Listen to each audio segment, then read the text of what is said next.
নমস্কার বন্ধুরা, সোনালীর কিচেনে সবাইকে স্বাগত। আমার আজকের রেসিপি চটপটা স্বাদে আলু ভেন্ডির তরকারি, যা রুটি পরোটার সাথে খেতে কিন্তু অপূর্ব লাগে। আসুন দেখে নেওয়া যাক আমার আজকের এই রেসিপি। এই আলু ভেন্ডির তরকারির জন্য এখানে 300 গ্রাম ভেন্ডি ঠিক এইভাবে কেটে নিয়েছি। ভেন্ডিগুলোকে প্রথমে কাটার আগে ভালো করে ধুয়ে নিয়ে ভালো করে জল ঝরিয়ে তারপরে কেটেছি। আর নিয়েছি দুটো মিডিয়াম সাইজের আলু ঠিক এইভাবে ডুমো করে কেটে, দুটো পেঁয়াজ একটু বড় বড় টুকরো করে কেটেছি, আর একটা টমেটো নিয়ে নিয়েছি টুকরো করে। এখন একটা মশলা আমরা বানিয়ে নেব। 2 টেবিল চামচ কাঁচা বাদাম শুকনো খোলায় ভেজে তুলে নিলাম। এবার নিলাম দুটো শুকনো লঙ্কা। লঙ্কা দুটোকে আগে একটু শুকনো খোলায় নেড়েচেড়ে নিয়ে দিয়ে দিলাম 1 টেবিল চামচ মুগ ডাল। এবার মুগ ডালটা আর লঙ্কাটা একসঙ্গে আমরা একটু শুকনো খোলায় ভেজে নেব। একটা মিষ্টি গন্ধ বেরালেই কিন্তু আমরা এগুলোকে একটি পাত্রে তুলে নেব। এবার দিয়ে দিলাম 1 চা চামচ ধনে, 1 চা চামচ মৌরি। ধনে আর মৌরিটাকে একটু শুকনো খোলায় নেড়েচেড়ে নেওয়ার পর দিয়ে দেবো 1 চা চামচ গোটা জিরে। জিরেটা একটু পরে দিলাম যাতে মশলাগুলো পুড়ে না যায়। জিরেটা তাড়াতাড়ি ভাজা হয়ে যায়, তাই জন্য। মশলাগুলো পুড়ে গেলে কিন্তু স্বাদটা একদমই ভালো আসবে না। এবার সমস্ত মশলাগুলোকে ভালো করে ঠান্ডা করে নেওয়ার পর এগুলোকে আমরা গুঁড়ো করে নেব। এবার চলে এলাম রান্নায়। কড়াইয়ে দিয়ে দিয়েছি 3 টেবিল চামচ সর্ষের তেল। তেলটাকে ভালো করে গরম করে নিয়ে প্রথমে আমরা কেটে রাখা ভেন্ডিগুলোকে একটু ভেজে নেব। ভেন্ডিগুলো ভাজার সময় সামান্য লবণ আর হলুদ গুঁড়ো দিয়ে একটু ভাজবো। হালকা করে ভেজে নিয়ে ভেন্ডিগুলোকে আমরা একটি পাত্রে তুলে নেব।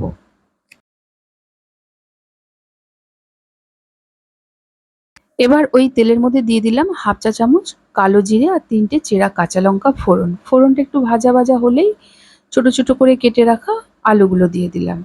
এবার আলুগুলোকে আমরা একটু ভেজে নেব। গ্যাসের ফ্লেমটিকে কিন্তু এই সময় মিডিয়ামে রেখে আলুগুলোকে আমরা একটু ভেজে নেব।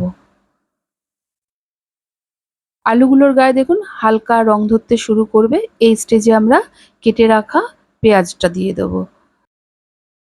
এবার পেঁয়াজের সাথে আলুটাকে আমরা কিছুক্ষণ রান্না করব। আলু আর পেঁয়াজটা একটু ভাজা ভাজা হলেই আমরা এতে দিয়ে দিলাম সামান্য একটু হিং। হিংটা দিয়ে এবার আলু পেঁয়াজের সাথে আবারও কিছুক্ষণ আমরা নেড়ে চেড়ে নেব। এই হিংটা ঠিক এই স্টেজে দেবেন, দেখবেন হিঙের গন্ধটা খুব সুন্দর থাকবে। আলু আর পেঁয়াজটা অনেকটাই নরম হয়ে এসছে। এই স্টেজে আমরা দিয়ে দিলাম কেটে রাখা টমেটোটা। এবার টমেটোটা দিয়ে আবারও কিছুক্ষণ আমরা রান্না করে নেব। এই সময় স্বাদ মতো লবণ দিয়ে দিলাম যাতে টমেটোগুলো তাড়াতাড়ি নরম হয়ে যায়। টমেটোটা দিয়ে কিছুক্ষণ নেড়েচেড়ে নেওয়ার পর গ্যাসের ফ্লেমটিকে একদম লোতে রেখে এটা কিছুক্ষণ আমরা রান্না হতে দেবো। ততক্ষণ যে আমরা ভাজা মশলাটা বানিয়ে রেখেছিলাম সেটাকে এবার আবার গুঁড়ো করে নেব। এই ভাজা মশলার মধ্যে সামান্য একটু বিট লবণ দিয়ে আমরা এটাকে গুঁড়ো করে নেব। এদিকে দেখুন আলু, পেঁয়াজ, টমেটো অনেকটাই কিন্তু নরম হয়ে এসছে। এখন এতে 1/2 চামচ হলুদ গুঁড়ো, 1/2 চামচ লাল লঙ্কার গুঁড়ো আর সামান্য একটু জল দিয়ে ভালো করে মশলাটাকে আমরা কিছুক্ষণ রান্না করে নেব। এই সময় গ্যাসের ফ্লেমটিকে আমরা মিডিয়ামে রেখে কিছুক্ষণ রান্না করে নিয়েছি। এখন দেখুন আলুগুলো প্রায় আমাদের 80% কিন্তু নরম হয়ে গেছে।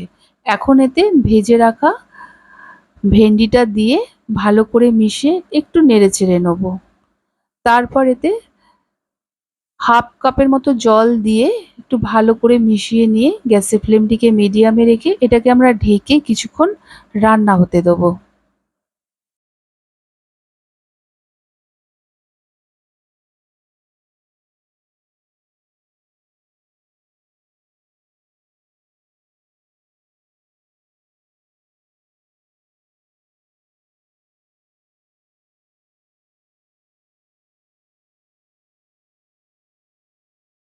এখন 3 মিনিট পর আমরা ঢাকাটা খুলেছি। দেখুন জলটা অনেকটা শুকিয়ে গেছে আর সমস্ত সবজি কিন্তু ভালোভাবে সেদ্ধ হয়ে গেছে। এখন একটু ভালো করে নেড়ে দেওয়ার পর আমরা যে ভাজা মশলাটা বানিয়ে রেখেছি সেটা দিয়ে দেবো। বন্ধুরা, আমি আজকে যেইভাবে এই ভেন্ডি আলুর তরকারি রান্নাটা করলাম, এইভাবে একবার রান্না করে দেখুন। এটা কিন্তু রুটির সাথে খেতে অপূর্ব লাগে। বানিয়ে আমাকে অবশ্যই জানাবেন কেমন লেগেছে। ভালো লাগলে একটা লাইক ও প্রচুর শেয়ার করবেন। ভাজা মশলাটা দিয়ে একটু নেড়েচেড়ে নেওয়ার পর এতে দিয়ে দিলাম 1/2 চা চামচ আমচুর পাউডার আর সামান্য একটু চিনি। এবার এই দুটো উপকরণ দিয়ে হালকা হাতে একটু আমরা নেড়ে চেড়ে নেবো। তারপর গ্যাসের ফ্লেমটিকে অফ করে এটাকে আমরা কিছুক্ষণ ঢেকে রেখে দেবো। তারপরে সার্ভ করব।